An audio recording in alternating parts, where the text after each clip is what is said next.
Doctor Who or Doctor Woke? Welcome to Mark and Pete Live. I'm Pete, the clergyman. With me, as ever, is Mark, the businessman. Now, what's this about Doctor Who, Mark? What's going on? Has he gone too woke? Well, Doctor Who is coming back to our screens, but it's the end of Jodie Whittaker. Yes, it seems now that we're going further forward in time. Or are we going back in time? I can't really tell. But what's crucial is that we're going to get a new Doctor Who. Now, Ncuti Gatwa has been announced as being the new Doctor Who, the regeneration of the character. 29-year-old Gatwa embodies that renewal, so says the showrunner, Russell T Davies. Now, we'll talk about the actor himself. What does this mean? Now, I can tell you that as a fan of Doctor Who, traditionally, I've really liked the characters, I like the storylines, I've even liked the special effects. But I think some of the fans have felt that it's just simply gone too far. Has it really lost the plot? And I suppose one of the things that I would say is, when we say Doctor Who on earth? What has happened to Doctor Who?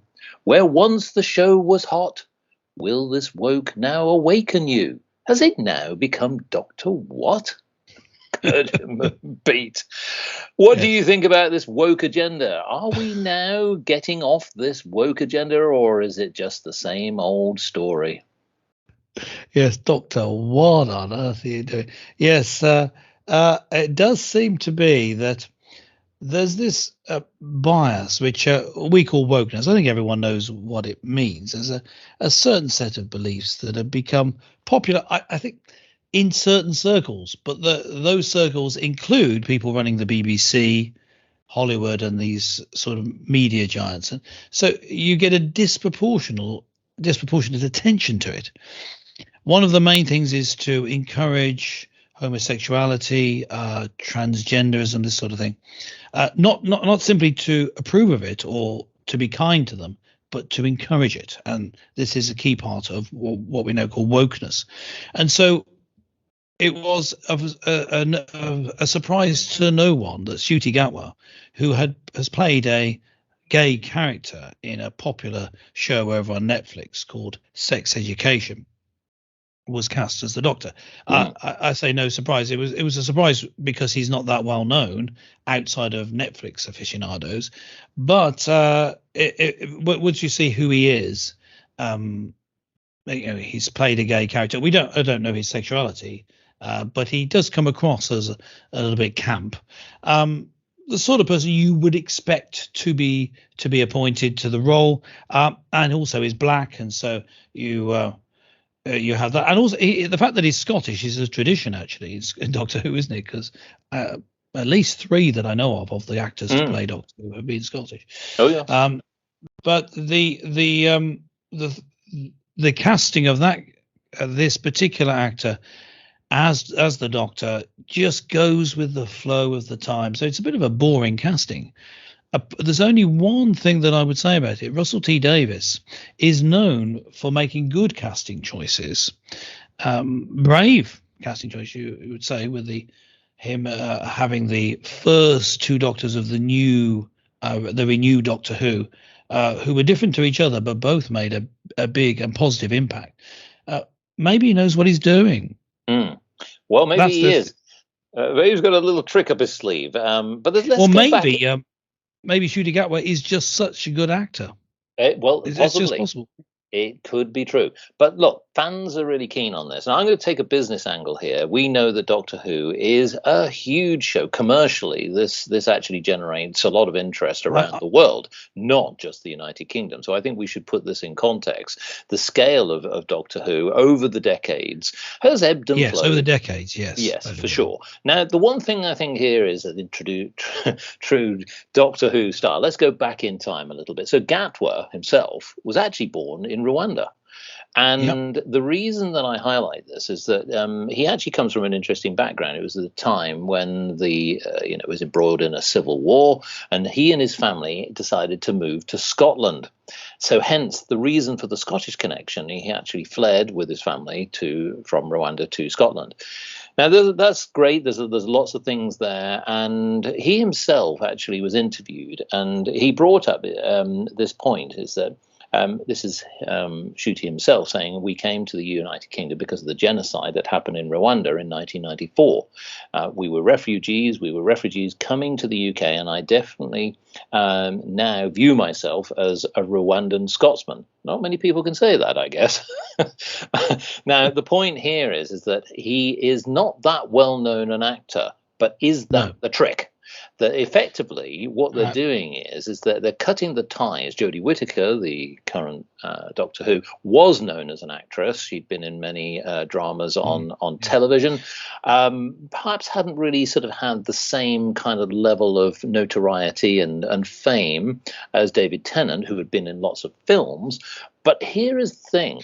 Maybe this is a chance. I would disagree that he was well known. I don't think David Tennant was that well known when he was cast. I mean, the point here is that David had himself been more elevated in the media. But I think that the key here is that Ncuti has an opportunity here.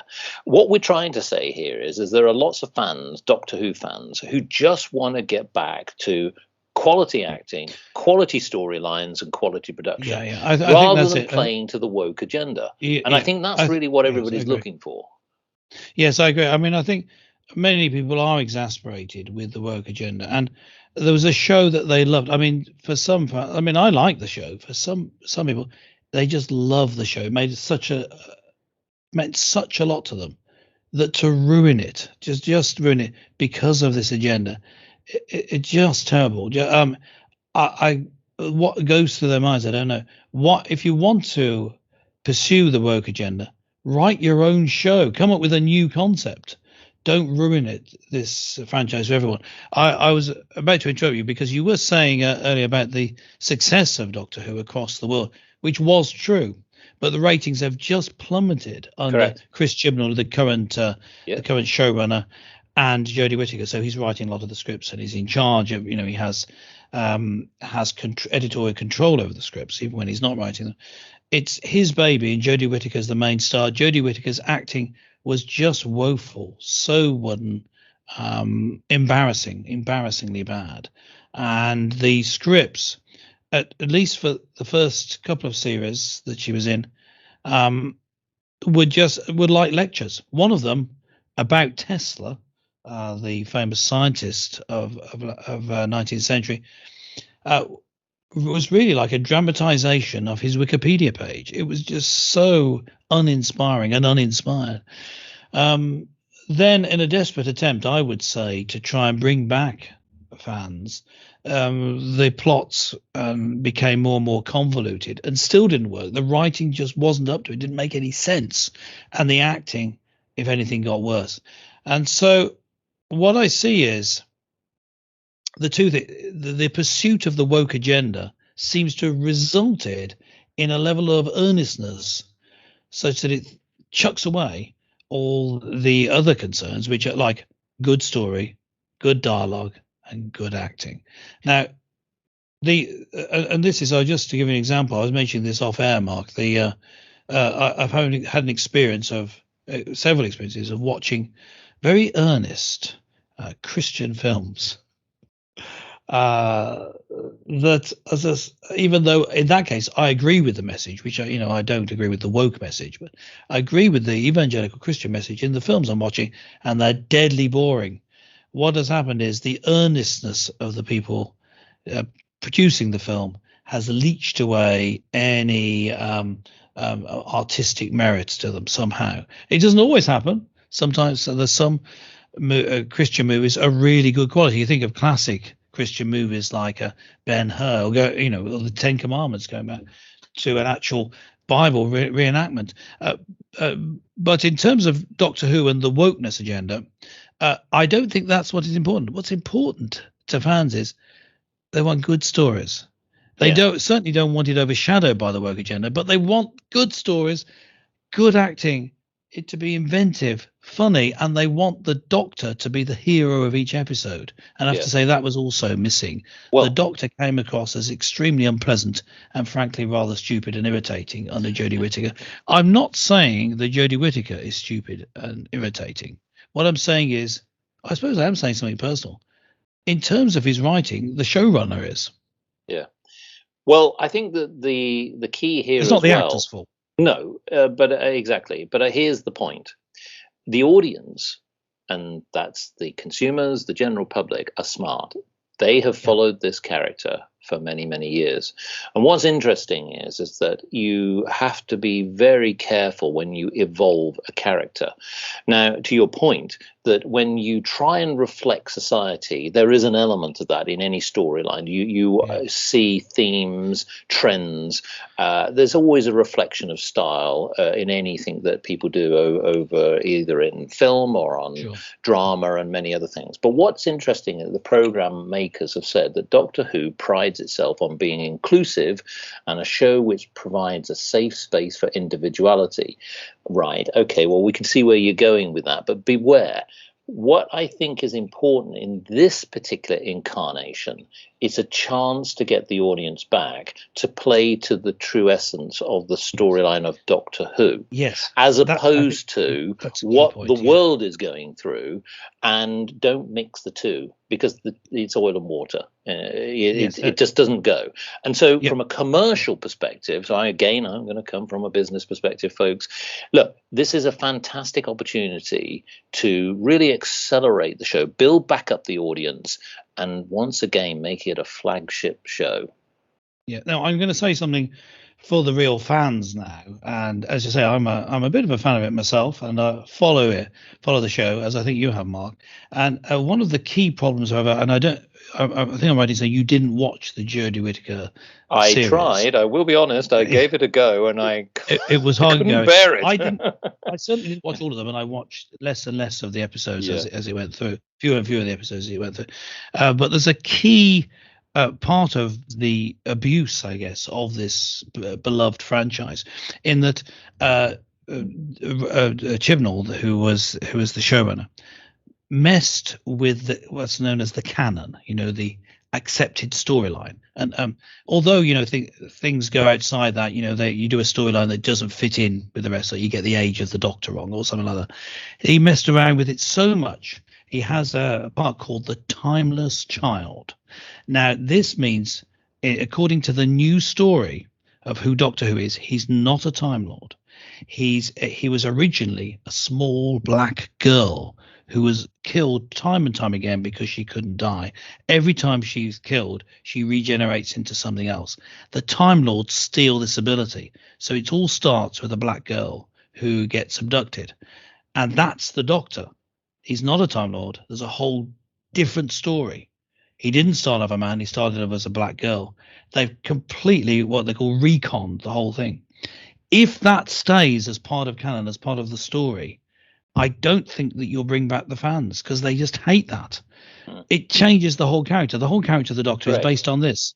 He's some mad scientist who gads around the universe rather haphazardly in a blue box, bouncing around, joyously enjoying the adventure and eventually doing good, sometimes despite of him. So he's a good man, but he's living on the edge. He's a maverick. He starts off, he steals this time machine. That's how it all starts, but he steals it to do good. So that's the character. He's not some black girl who's being regenerated. That's not who he is, but that is who he is now. So if they leave that in, then I think you're going to lose the fans. So someone very clever, and I think Russell T Davies could be the man to do it, has to come up with a way of that not being the case, of explaining it away or having something change it back. So for fans, I'll tell you a way that he could do it. The whole of this story of the Doctor being this case was told by the Master, and there were other characters who reaffirmed it. All that could be a lie, starting with the lie by the Master, and the actual timeless child could be someone else, could be the Master, and the Doctor is who we think he is. In fact, you could even have it shown. You could have someone playing the William Hartnell, the original Doctor, seeing the timeless child and showing that it's someone else. You've got to somehow get back to who the Doctor was. And I think if you don't deal with that, either by, as I say, writing it such that that's removed, or simply saying those episodes don't exist in some way, bypass saying that maybe the whole Jodie Whittaker era wasn't real. I don't know. Somehow bypassing. If he doesn't do that, get rid of the timeless child storyline, you've lost all the genuine fans, or a large proportion of them, and you're not getting them back. And that's going to take some clever writing. Thinking cap on, RTD, because you'll need to do that work. But if he does that and gets good storylines in, and Ncuti Gatwa is the actor that RTD says he is, then I think we're in for a good series, and he can win them back. Yeah, and I'd love to hear what the audience thinks. So let's encourage people.